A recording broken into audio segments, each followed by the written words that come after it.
Chris Eubank Jr. defeats Gary O'Sullivan. O'Sullivan's corner pulled him out after 7 rounds. This was a very entertaining spectacle while it lasted. I think as well that it was the perfect opponent for Chris Eubank Jr.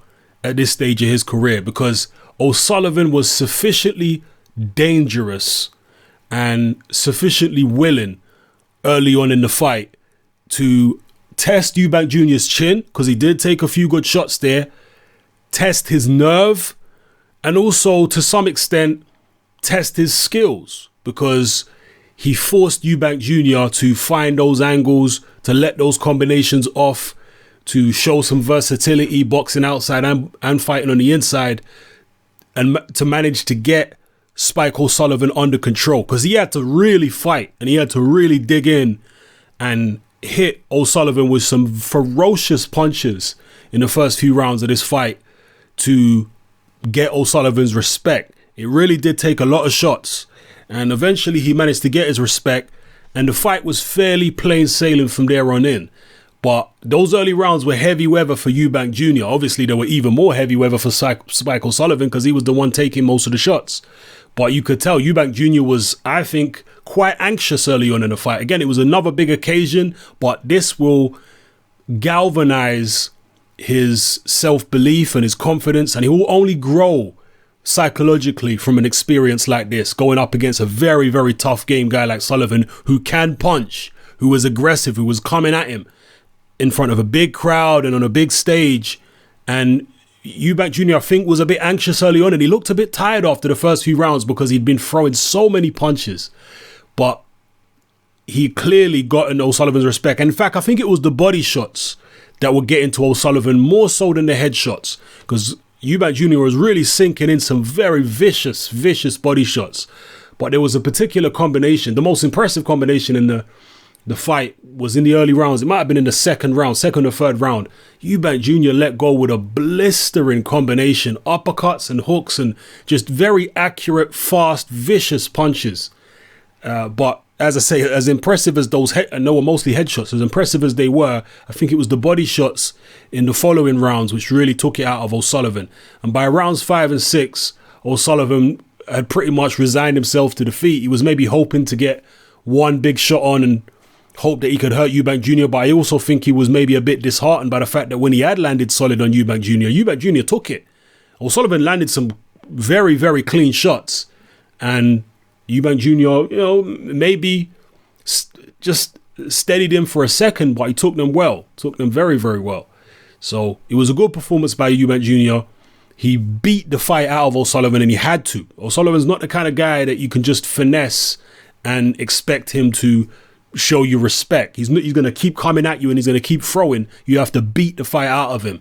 And that's what Eubank Jr. was able to do successfully with his skills and ability. As far as the stoppage, his corner could have let him go on, but give it 2-3 more rounds and Eubank Jr. would have stopped him and he might have knocked him clean out.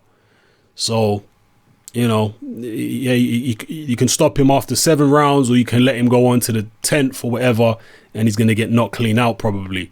So he was never going to win the fight on points the way it was going. And also his corner said, look, it seemed like Spike's power wasn't there anymore.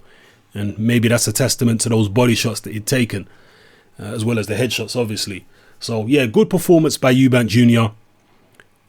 Good learning fight. He'll grow from that psychologically.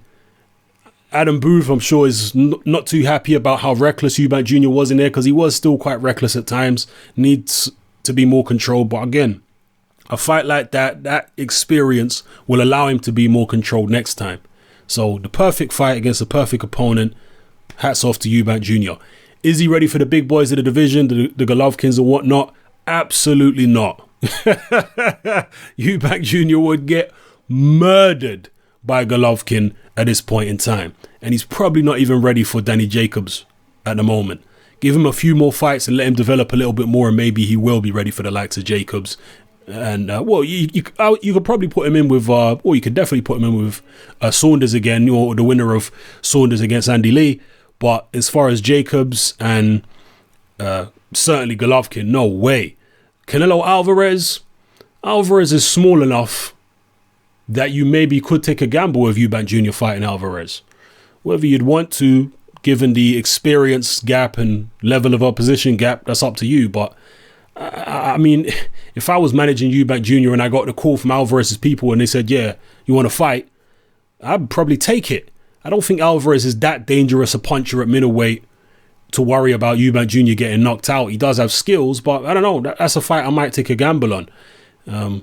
Danny Jacobs, I'd probably take that fight as well if I was Eubank's management team, but I'd want a few fights before then, because I think Jacobs is a bit too polished a boxer for Eubank Jr. at this point. But, you know, those are the more realistic fights. Golovkin, forget about it.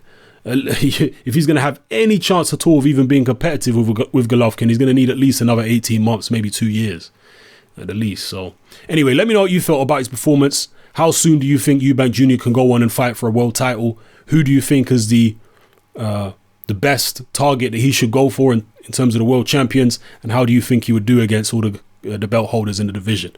Let me know in the comment section below. It's your boy Hatman. I'm out.